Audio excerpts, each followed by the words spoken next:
बारामतीमध्ये शरद पवार विरुद्ध अजित पवार नाही तर नरेंद्र मोदी विरुद्ध राहुल गांधी अशी लढत। फडणवीसांचं विधान तर मोदींच्या प्रत्येक निर्णयाला सुळेंनी विरोध केल्याचाही आरोप।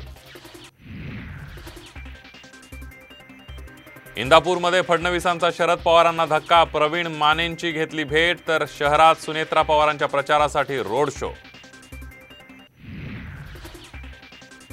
मैत्रीपूर्ण लढतीची भाषा वापरू नका, सांगलीच्या जागेवरून राऊतांनी काँग्रेसला ठणकावलं। मैत्रीपूर्ण लढत झाल्यास भाजपलाच फायदा, जयंत पाटलांचाही राऊतांना दुजोरा। सुरेश म्हात्रेंच्या उमेदवारीवरून काँग्रेसमध्ये नाराजी, भिवंडीमध्ये महाविकास आघाडीचा धर्म वरिष्ठ नेते पाळत नसल्याचा नाना पटोलेंचा आरोप। उमेदवारी जाहीर होण्याआधीच नारायण राणेंकडून रत्नागिरी सिंधुदुर्गमध्ये जोरदार प्रचार, तर नाशिक लोकसभा भुजबळांना मिळण्याची शक्यता। आणि वसंत मोरेंचा वंचितमध्ये प्रवेश, पुण्यामध्ये तिरंगी लढत होणार, धंगेकर, मोहोळ आणि मोरेंमध्ये सामना रंगणार।